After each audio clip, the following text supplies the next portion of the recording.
Okay, so we're going to be working with obviously wafer paper here. We also are going to be using, I think I have to flip it this way. We also are going to be using the paper potion from Icing Images, and we're going to be using the edible glue as well. So all of these things you can get from Icing Images, and they're really great to just always have on hand anytime that you have to work with these products. And then I'm just going to be working with their regular white wafer paper. So this is their regular wafer paper. I actually don't know the thickness of this. Maybe that's something you can tell me, because it's AD, the standard one. AD. Okay, so standard thickness. There are different thicknesses of wafer paper. I don't pay attention to that too much. I usually just buy the regular standard, like she said.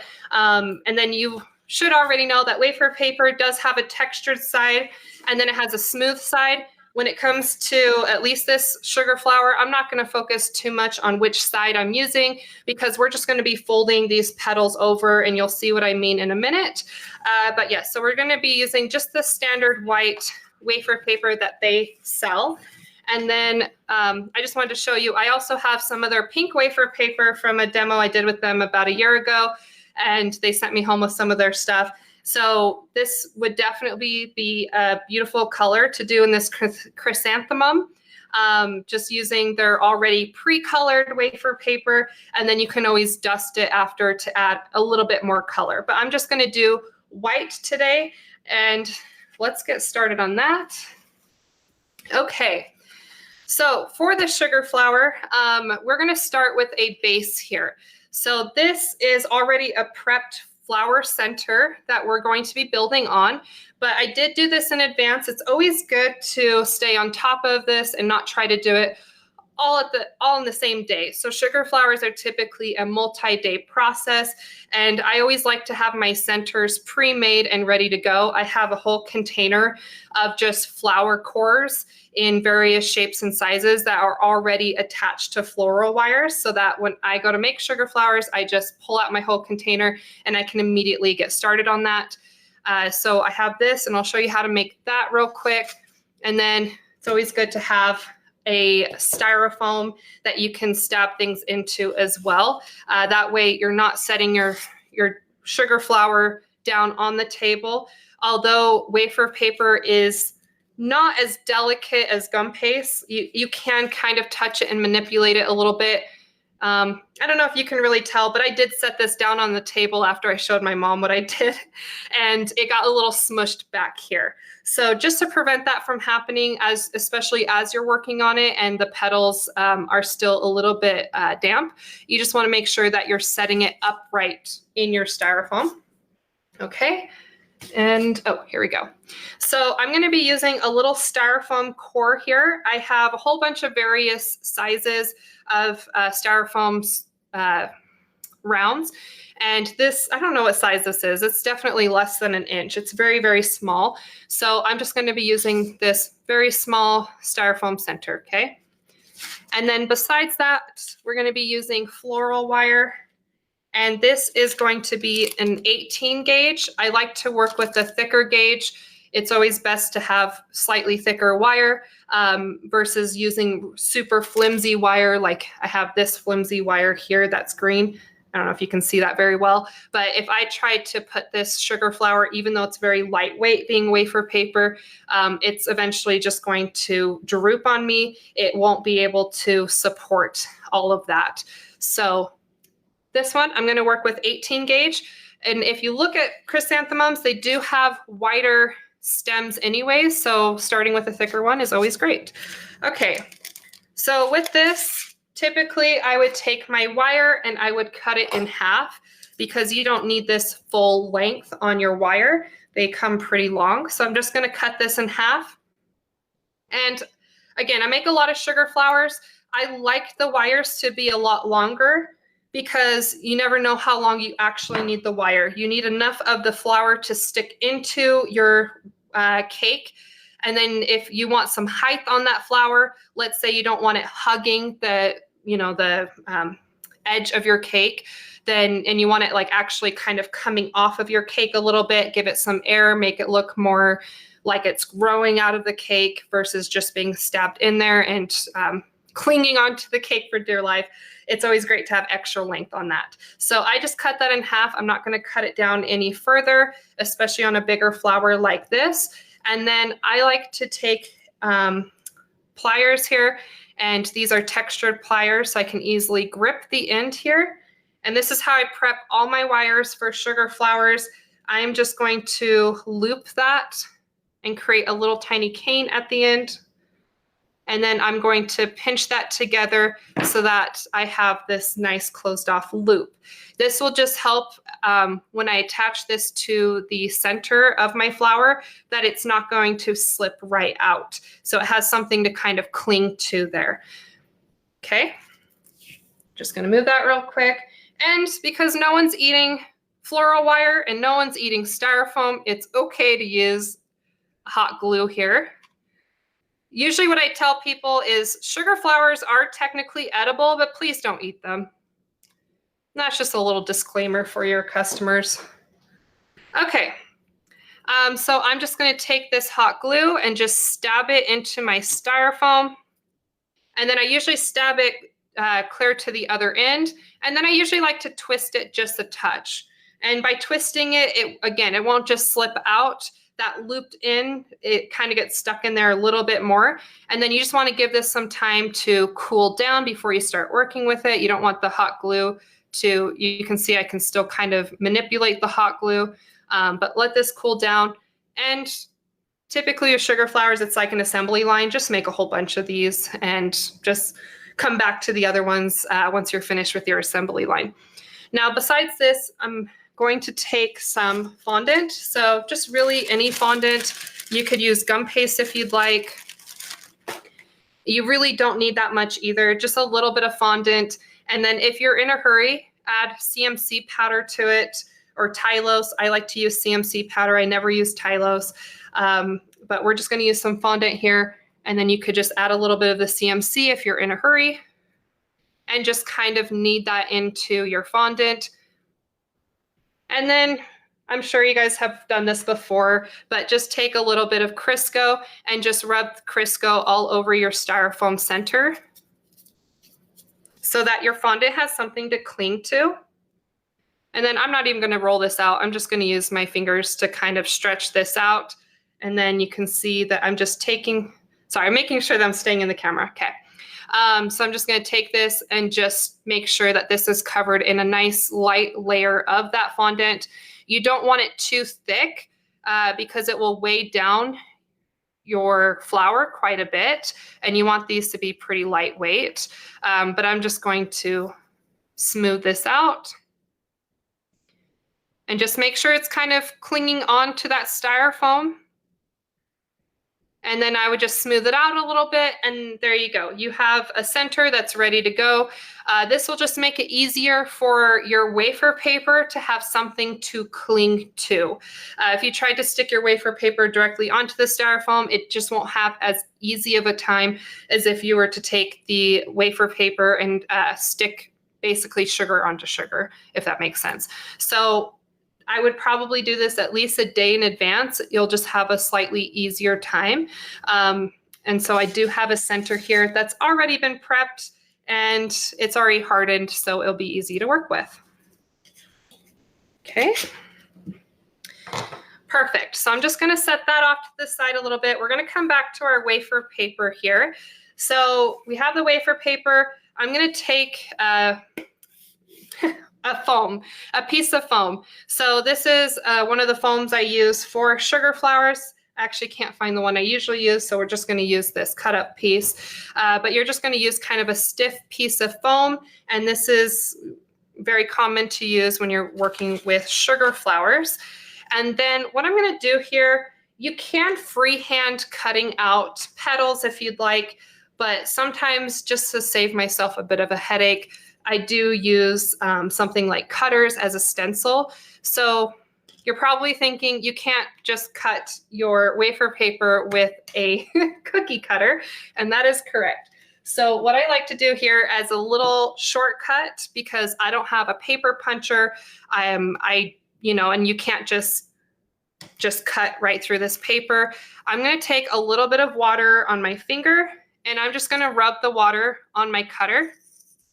And just make sure that you're getting this very, very lightly moist. In fact, I'm going to rub off some of that extra water. There's barely any water on there. And then I'm going to put my wafer paper on my foam here, and I'm going to push down my cutter. And I'm just going to kind of lightly apply pressure, and I'm making sure that I'm kind of pushing it all the way around and applying even pressure all the way around. And it's very, very subtle. I don't even know if you can really see that too well. Maybe I can catch a little bit of the light, but that way I was able to get a very light, faint imprint of that cutter that I can now cut out. So I didn't have to take the time to trace this with a pen or a pencil, which, you know, the center is not edible anyways, but you know, you don't want to use a pen or a pencil on the wafer paper that's technically edible, right? Anyways, so that's what I'm going to use here.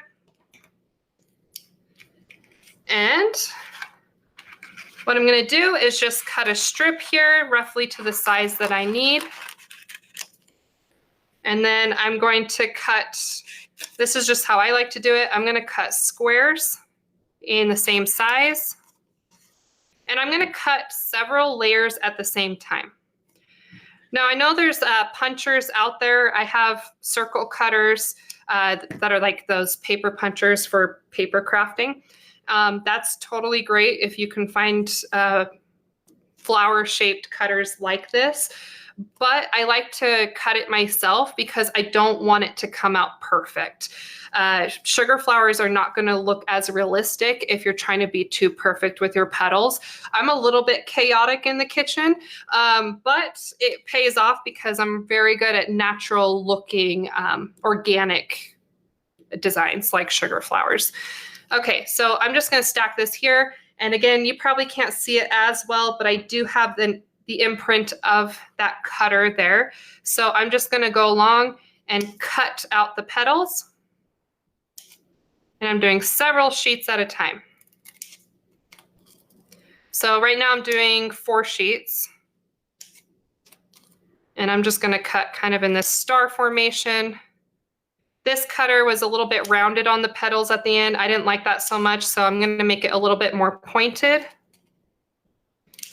And anytime you're cutting up your wafer paper, just remember you should always keep the scraps. So make sure they're not going everywhere and don't throw them away. Yeah, we always tell people to save the scraps. What do you like to do with the scraps? Or are you going to get to that soon? Yeah, sure. I like to keep the scraps so that I can make wafer paper like a thick glue. So I already have this edible glue here that I'm going to be using, but sometimes it helps to have like a slightly thicker glue that you make yourself. This really is just a lot more convenient to use. So this is my go-to, but if needed, especially if I'm in a pinch, I can just take some scraps and make my own glue. Do you have any other suggestions for the scraps? Sorry, I keep muting because my cat's meowing. Oh crap, and I just lost my dog. You're okay. Come here, Pooches. She had her tail removed, and she's supposed to be within my sight because she likes to lick it. But anyway, yeah, it's like, no. So I've been keeping myself muted. So if it takes me a second, you wonder why.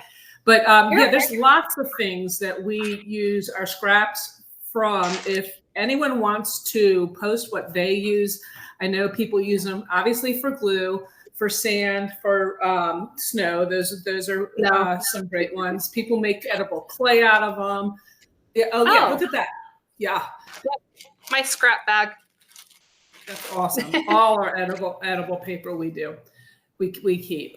And Lori actually did a live on just that before, just scraps. And we can keep going. So post what you all use. Jessie says she uses them for flower centers. Oh, nice. Okay.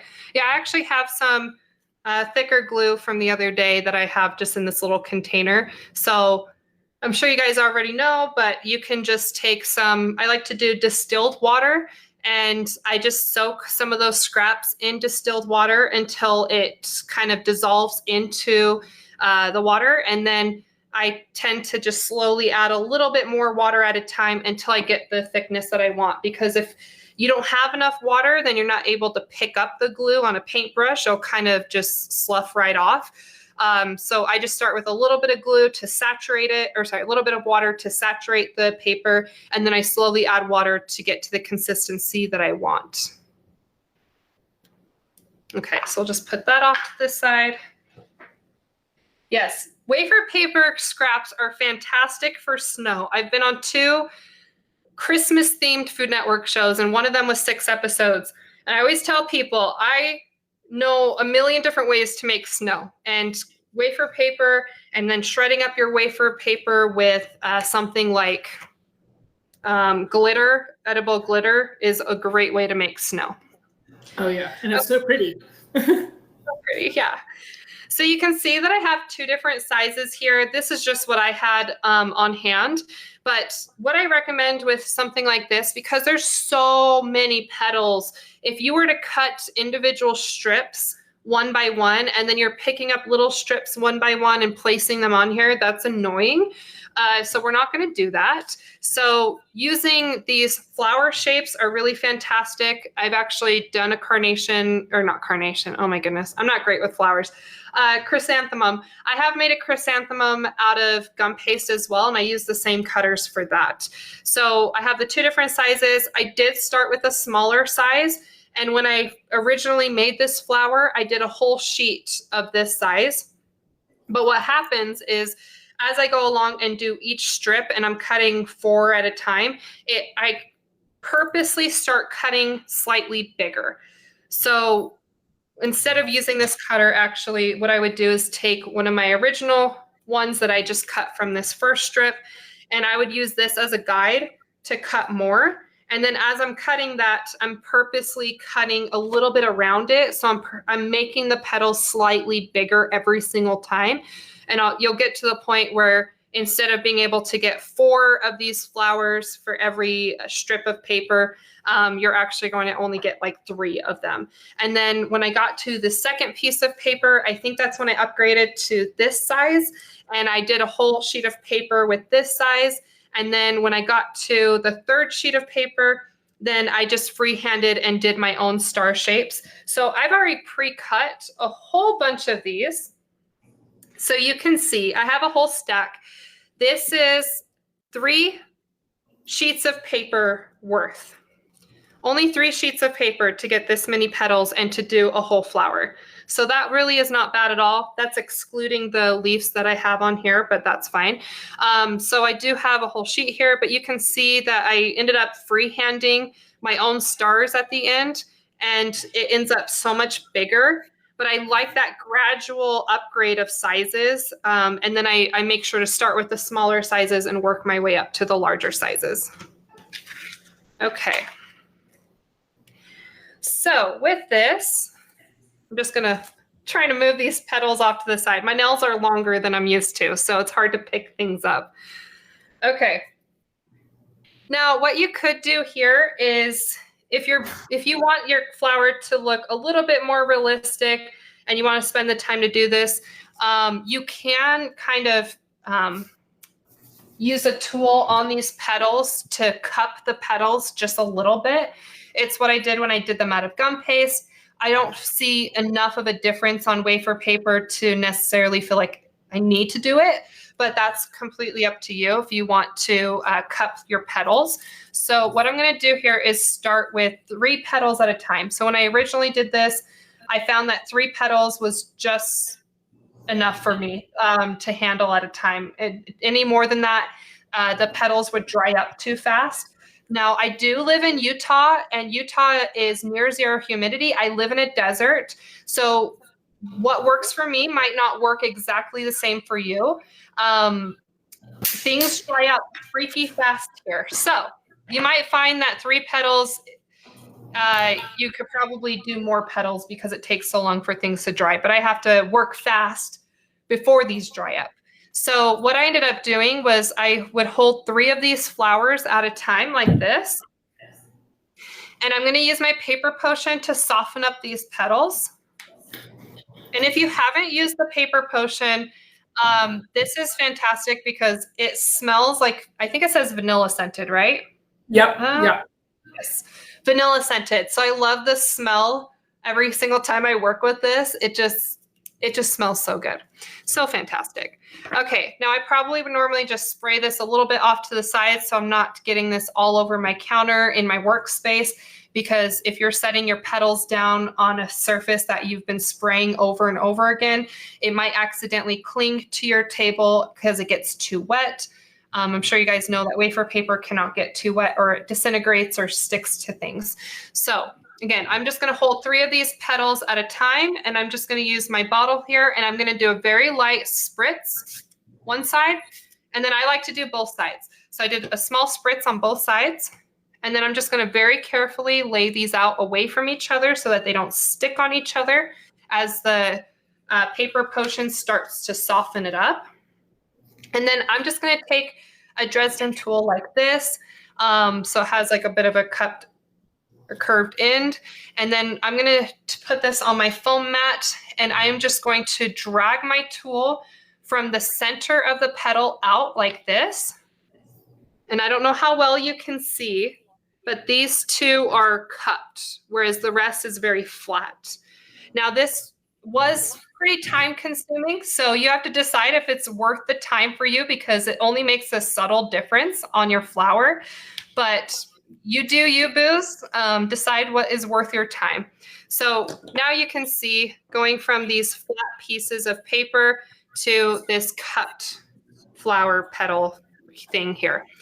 So again, I found for me, with how dry things are, that 3 at a time was just enough. Any more than that, by the time I get to the next flower, it was starting to dry up, and I was having a hard time cupping it like this.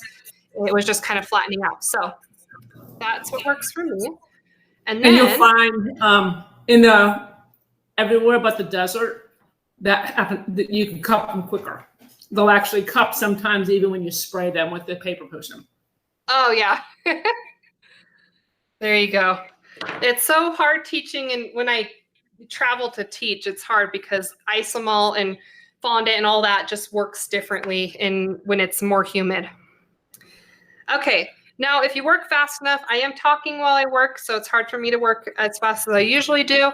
But if I work fast enough, this is already still pretty moist, where I'm able to fold this in half. So we're not going to leave it like this. We're actually going to fold it in half here. And with the first initial petals, I'm actually going to fold it into 4ths.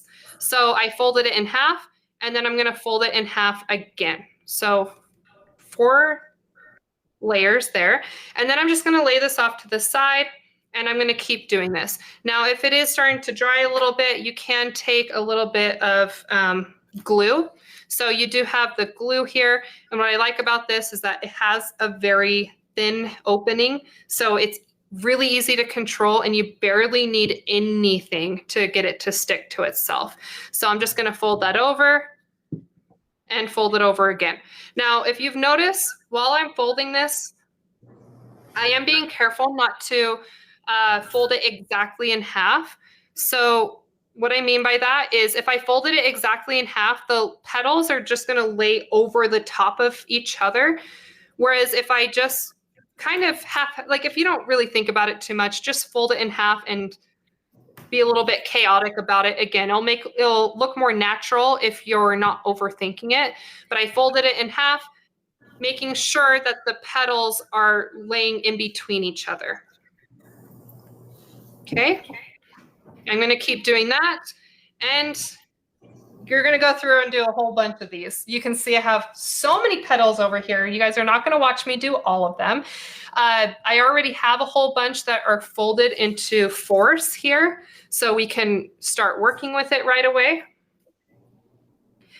Now, the first couple layers that I'm putting on the center, I did in 4ths, but as I get into the bigger petals, I only start folding them in half, because you don't have to keep them as concentrated, and they can kind of fan out on the edges a little bit more, whereas you need these petals in the center to kind of be cupping inwards and not fanning out too much, if that makes sense. Okay. Okay, so this is where I'd probably use the wafer paper glue that I've made, the thicker stuff, versus this glue. So this is really great, at least in my opinion, with my humidity and all that fun stuff. I like to use this when I'm sticking wafer paper to wafer paper, but because I'm sticking wafer paper to this fondant dried out core, I'm going to use the slightly thicker glue. Okay, so I'm just going to take a little bit of a paintbrush here, and I'm going to take these petals. And actually what I'm going to do real quick is I have a whole bunch of these, but I made them a while ago, so they're kind of drying out and they're not as easy to manipulate and cup around the center. Like this is not wanting to cup very well. So I have all of these right here, and I'm just going to spray all of them at once because I like to be conservative with my spray. Just let that soften for a second. I'm going to get my glue, and I'm just going to place some glue on this core. And if you guys have questions at any time, just let me know. You know, everyone's quiet. You're like really good. And so we're all just kind of staring and learning, and you move so beautifully and keep things moving. I think that's why everyone's quiet, because you got a nice size audience, but we're all quiet tonight. How many people are watching? I haven't been paying attention.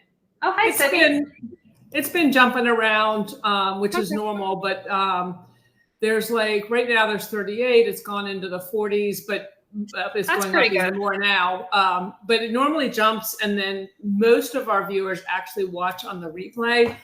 I've noticed that. Yeah, we have a huge following that watches the replays, huge. But what's nice about when you're live is you can ask live questions, and that makes a big difference. So exactly. Okay, so I'm going to take these petals now that these are softened a little bit, and then I've added some of my wafer paper glue to the center. Now I can start cupping these petals. I'm actually going to flip that one around. And I want to make sure I'm covering up the center here. So I don't want to see this flat fondant core in the center. As I'm adding all these petals, I want to make sure I'm overlapping them and covering up that center first. Okay. These are having a hard time sticking. I just made this flower, and of course it didn't give me a headache before, but let's keep trying. Sometimes less is more with the glues and things. And then it's also hard when you're not working at the same speed. So it's like, okay, yeah, did I let it go too much, or is it something else? Yeah, I was looking. Stacy said something that I thought was interesting. I just got to find his comment. Okay. He uses the scraps for wrapping flower centers if gum paste will be too heavy. Yep. Okay. That's pretty good. Yeah. Kind of like a paper mache thing. Yeah, I think that's what he means. Okay. And then. Sorry, go ahead.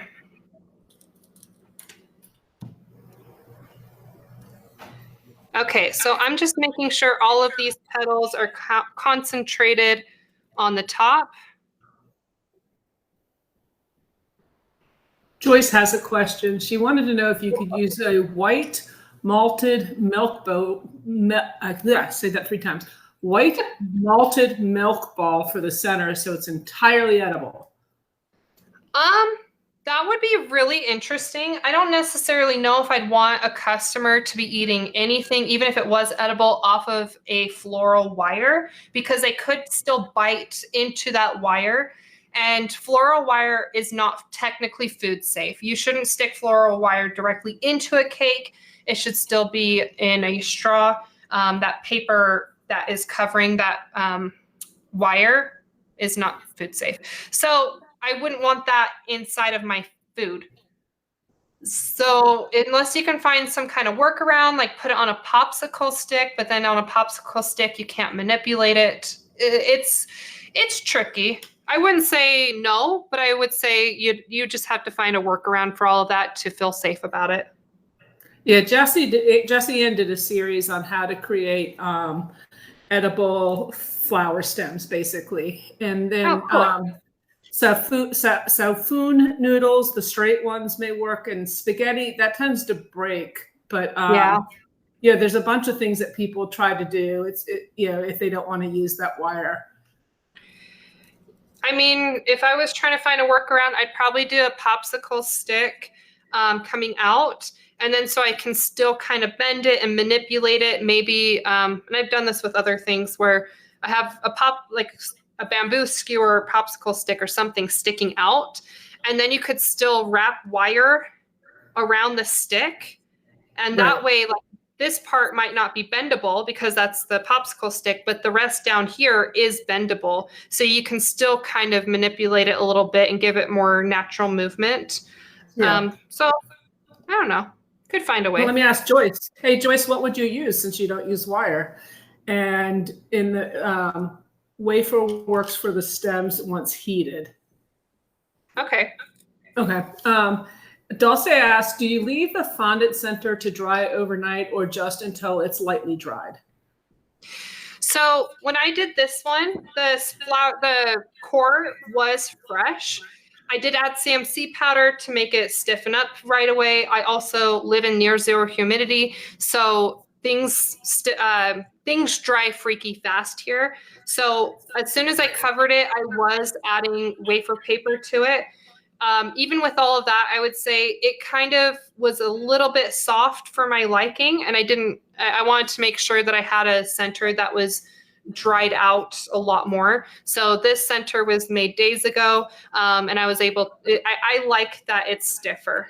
So if you're in a hurry, I would say, yes, you could do it right away. Just add CMC powder, and maybe while it's drying, then you can start pulling other things out and start cutting out. If you're making all of these petals, you can do this first, the center, and then start cutting out all these petals. So, but if you have a choice, do it in advance. Okay. So you can see that as I'm adding all of these petals, and more petals is going to look more natural. Something that makes sugar flowers not look realistic is being very light on the petals, especially on something like a ranunculus. I've made a lot of ranunculuses. I hate making them, but if you don't do a lot of petals, it looks so fake. It looks terrible. So something like this, a chrysanthemum, is going to look a lot more realistic and more impressive if you take the time to do a lot of petals.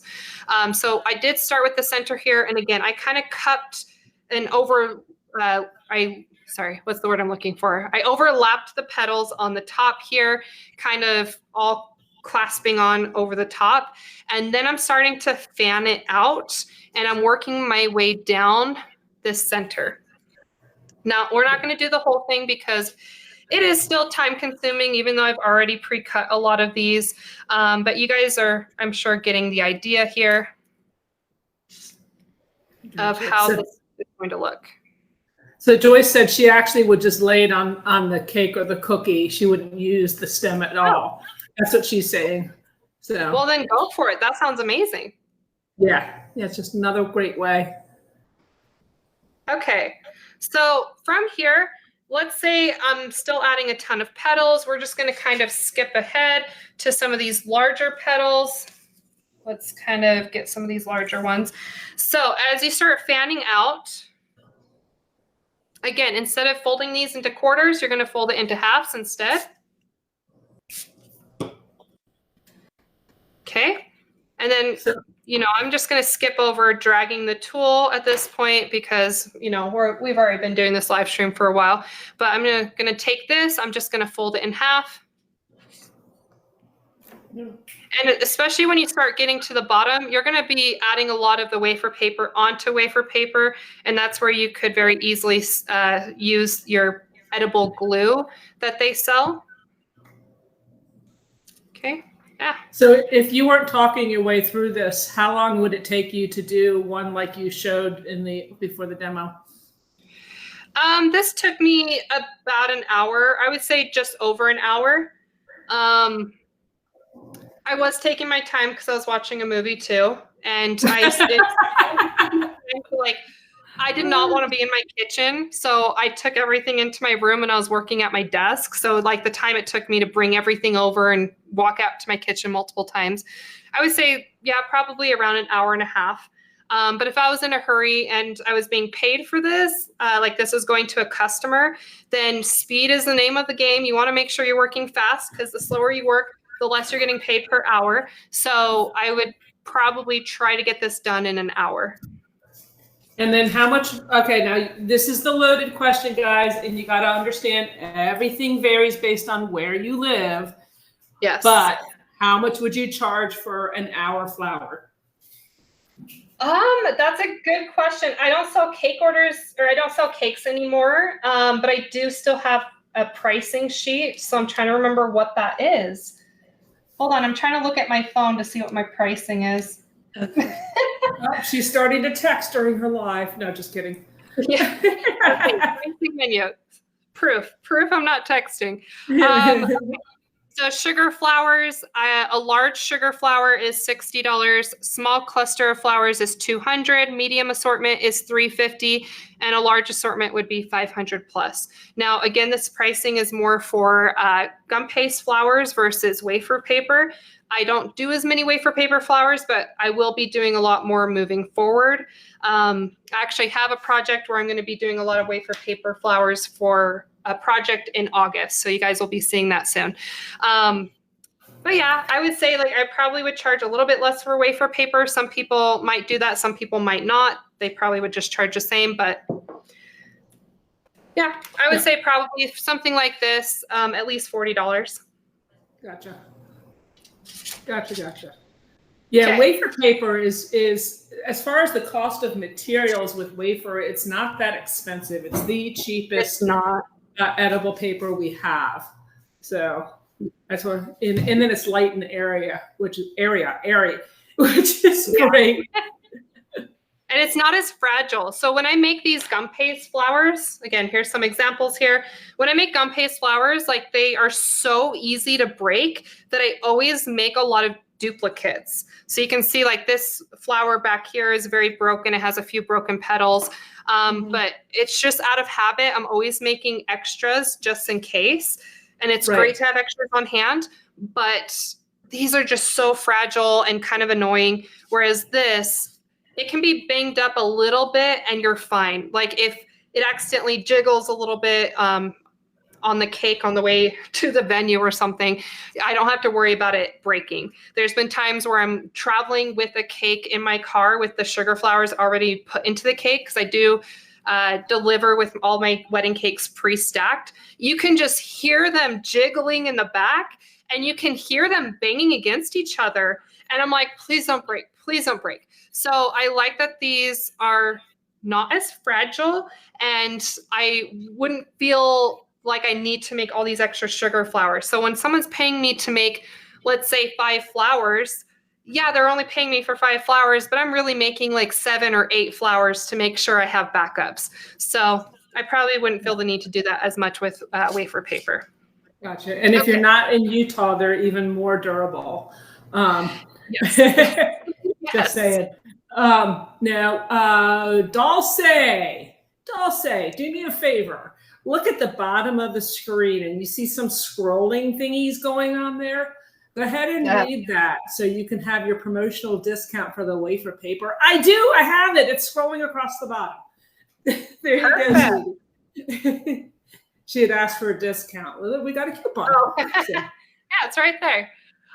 Okay, so with these larger petals, again, I'm just going to skip ahead. I still have a lot to cover here, but that's okay. We're just going to skip ahead. But with these larger ones, you don't even need to, when you get to like the last several layers, you don't even really need to fold it in half. You actually can just stab your wire right through the wafer paper and then just cup it up to the base and then just make sure it's attached. So I'm just going to make sure that it's sticking to the other wafer paper. Maybe I need to come in here. Oh, there's like a hair there. Okay. Some of this is not really sticking. So that's because right here is the fondant. So it doesn't want to stick to that. But what I really like about the edible glue is that it has this really fine point to it. So I can get in between these petals very easily, and it takes the tiniest little dab of glue to glue that on. So if it doesn't want to stick to that fondant. Okay. All right, so let's say I've gotten to this point. I've added a lot more petals like what you see here. Now what I'm going to do is try to make this look a little bit more natural than what it already looks like. You might think this already looks amazing, but to me what I like to do is come in here, and especially if things are already starting to dry, it can benefit to spritz it real quick with your paper potion, just the whole flower. And then I'm going to come in here and I'm going to fluff it up. So what I'm also going to do is kind of bend in these petals in the center. If you look at a chrysanthemum, typically you can see all the petals cupping the center, and then it starts to fan out. So if you want to manipulate it to kind of cup it a little bit, then you can. And then I like to come in and just kind of fluff up my petals. This is literally what I do. I just fluff it up, and it will make the petals kind of go in different directions a little bit more and look a lot more natural. So I'm going to kind of scrunch it too. Scrunch a little bit, fluff, scrunch, fluff. Just try to be delicate with it, and if you need to, spray it with your paper potion so you're not breaking petals. But this is what I like to do. And then we're going to let that dry for a second, and we're going to try and wrap up some things here. So I'm going to come in here with more wafer paper. Now I already have a petal here that's ready to go. This is a free-handed petal, or sorry, free-handed leaf. I already have a leaf here, and this is just one of the leftovers I had from cutting out these leaves. So this is all free-handed. If you could very easily get a stencil or a cutter and try to do it that way. But I like to do things by hand as much as possible, so it's not as cookie cutter. It's more free form and natural. And so I just cut this out just by looking at a picture, and I'm like, just cut it out. So anyways, with that, what I would do is take some of my wafer paper here, and I do have an airbrush. I don't know what the color is going to be. I have green with a little bit of yellow in here. And I don't want to ruin this flower. Okay, let me move some stuff. Oh, sorry. You're okay. I would just go along here and just spray my wafer paper. I would not spray this on your surface where you're working, but just because I don't want to readjust the camera, that's what I'm doing here. So what I like to do is I like to spray my wafer paper. You can see how quick and easy that was to just use an airbrush gun to spray it. And then I would turn it around and spray the other side as well. I like to do both sides, but you do want to give it some time in between. This is a little bit damp for me spraying on one side. So if you overdo it, it's going to start curling up on you. It's going to start getting too moist. So just be patient with it. But again, I'm just going to move forward. And typically what I like to do is I usually keep a lot of sheets of green wafer paper at all times. Apparently I just ran out. So I was just going to show you guys what I did here. But I usually keep sheets that look like this green here. And what I do is I use various amounts of green and yellows. So like this I have here, I used, these are Semi Cakes colors. You can see mine are very heavily used, but Semi Cakes line of airbrush colors. So I used her green and I used her yellow, and I just mixed in some of that together. And then as I'm spraying my wafer paper, I like to go over it with different shades. So as I'm refilling this, I don't do the exact same proportions. Maybe as this is starting to run out, I'll add a lot of yellow and then keep spraying, and then I'll add more green, or and maybe add some drops of other colors as well. That way I get various shades of green all over my paper, and I kind of do a little bit spotty as well. I don't try to do like a nice even coat. Again, that's where you find like nice natural movement, and things look more natural when you're just kind of chaotic with it and just you don't make things look uniform. Okay, so you can see I went too fast on this. It's starting to curl up. But normally what I would do is take this cut a strip. Okay. And then what we're going to do here is we're going to take, now normally I would take a bunch of green floral wire, and I'm just going to get this, I'll get a little bit of that wafer paper glue that I have. I just dipped it in there, and I'm just going to get this wire a little bit wet from the glue. Okay. And then I just kind of stick it on there where I want it. And then I'm just going to spray this. And normally what I would do is I'd do a whole bunch of floral wire like this. I would just line them all up on a sheet of paper like this. And then I would do another sheet over the top. And while it's still a little bit moist and nice to work with, I would just sandwich it together, and it will stick the two pieces together. Okay. I'm just going to get this a little bit more green. And see, as you airbrush the opposite side, it will stop that curl. And I noticed as soon as you hit it with the paper potion, the curl stopped as well. Yes, it did. So that's a great way to stop it. I actually did not even realize that. Yep. Okay. So I'm just going to take this. We're going to finish off with a leaf. So just going to cut this, get rid of some of the extra here. And then again, I'm just going to freehand it. I just looked at a picture of what their leaves look like and did something close enough. To the untrained eye, they think it looks real, right? And if you don't look too close. I think that's what's so great about nature is it's not perfect. It's perfect in its own sense, you know? Yes.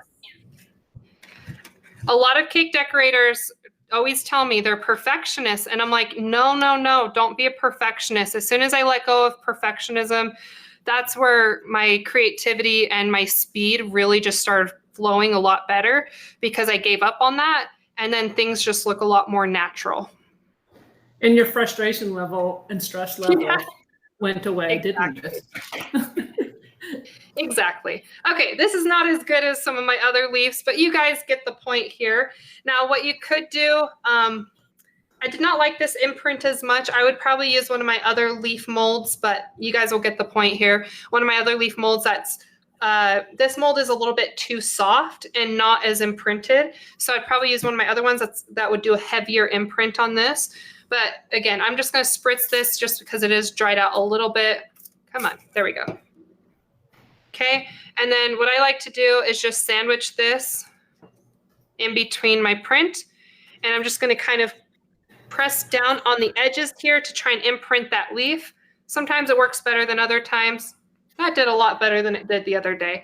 I don't know if you can even see, but there's a little bit of veining that's happening on this leaf. And then again, I'm just going to kind of crunch my leaf, and I'm going to start giving it some natural movement. I'm curling things back, I'm curling things forward, and I'm just going to cup this a little bit here, and I have a nice curved flower, or sorry, leaf. And then as this is drying over here, we're going to jump back to our flower and finish up our flower. Okay, so I do have some petal dust here. I have different colors that I've pulled out.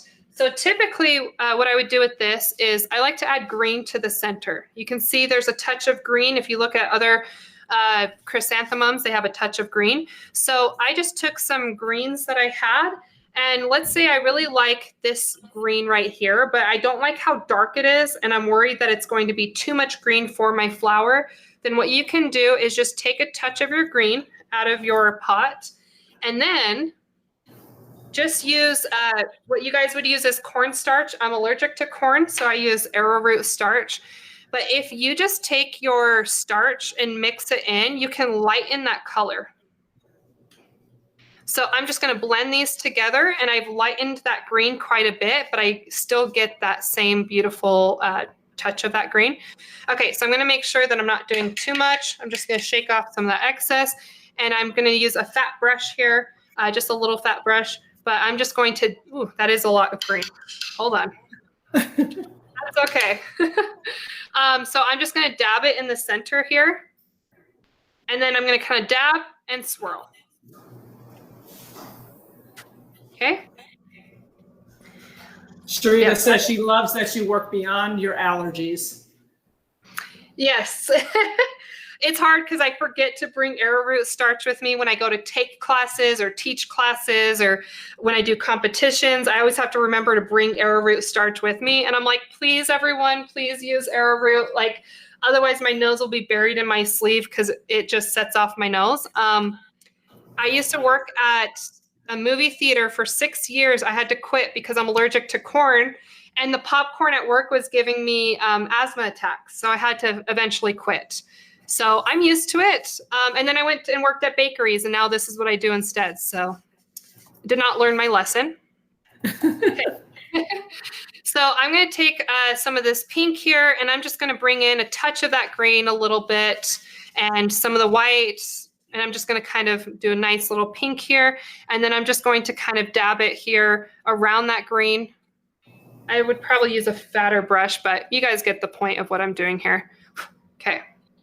Don't blow on the flower like I just did, but there you go. Speed. It's all about speed. Okay. So you can see this one, I went a lot more subtle with the pink and the green, and I really like that. When it comes to sugar flowers, if you're ever doing white sugar flowers, you should always add a tiny touch of color, no matter what it is. Even if it's supposed to be a white flower, you should use something like, I pulled out a cream color. So this is a very subtle cream color. If I'm ever doing a white flower, I still add a touch of cream to the center, maybe to the edges of some of the petals. And the reason why is if you don't, stark white flower looks so flat and so unrealistic. So adding just a touch of cream, or maybe just a touch of like a baby pink, something like that, is just going to make it look real. It's really going to bring that out. So that's what I did here. And you just want to be very light with the color. Maybe start with a very washed out color with the starch, and you can go in and add darker colors, you know, as you go through it. But you can see I went a little too fast, a little heavy handed, but that's okay. This proves that I know what I'm doing. This proves that that sometimes just rushing through it. Okay, I'm not going to add the bulb at the bottom, but what I'm going to do here is just take some of my floral tape.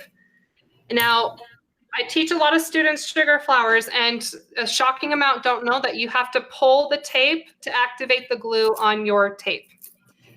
So I've had a lot of students tell me, oh, that's why I couldn't get it to stick this whole time, because they didn't know you had to pull the tape. So I'm just going to fold this over my tape. Hold on. I'm going to start down a little bit from the base, and I'm going to fold over my tape. And I'm just going to kind of pinch it off with my nail so that it sticks to itself. And then I'm going to pinch it together like this, and I'm going to very tightly pinch together while I twirl my wire. And then I'm going to start pulling at a downwards angle. Hopefully this all makes sense, as I'm pinching and very tightly winding up this floral tape on the wire. Now, once I get a little bit covered here, then I'm going to take this and slide it up to my base.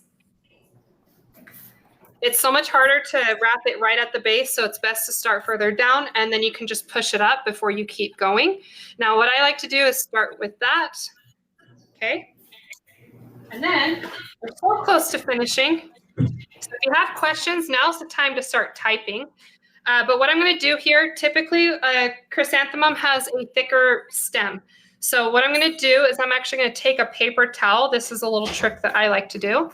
I take a paper towel, and I'm just going to cut a strip from my paper towel. And then what you can do is you can wrap this around your stem. And this will thicken it up and make it look more realistic, because skinny stems don't look realistic. So for those who are watching, I'm watching what you're doing. And Jessie Ann did a series with, it was like fried or baked, baked, was it Smart Sheets, I think? Oh, really? And what you're recreating is what her stems looked like. Yeah. Right now. And it's 100% edible. and there was some flex to it as well. And she did some twigs too and some other things. So you could actually, if you go on our Facebook page or our YouTube page and just type in under the lives, Jessie Ann, you'll find that. So. Okay, I'll have to, I'll definitely have to check that out. So you can see these greens don't match too much. I actually have different shades of green. So I'd probably try to find a green that matches this a little bit better. I don't feel like going to get it. So I'm just gonna pull this other one that I know matches better. But basically you would just, I like to wrap this first, and then I'm just going to hug the wire right up to the stem. And then I'm just gonna wrap this, and yeah, that's basically it. Again, there's usually like a bulb at the bottom that's also green. I don't remember what that's called, but for time's sake, we're just gonna skip that. I hate making calyxes on flowers. I hate calyxes. It's something that I skip almost every single time because I hate doing it. But that's just a personal preference because I just don't think people are looking close enough to care. But I don't know what the bulb is, but then the calyx besides that, if you did want to add it, you could easily just cut strips or just take scraps of green. It doesn't have to look pretty, but just take some scraps of your green. So I'm just going to manipulate this a little bit, kind of crunch it up, and then you could just attach this to the bottom. So I'm just going to add a dab of glue here and pretend that bulb is at the bottom. But yeah, basically just add some green to the base. And probably cut it down because this is way too long. But yeah, that's it. We did it. So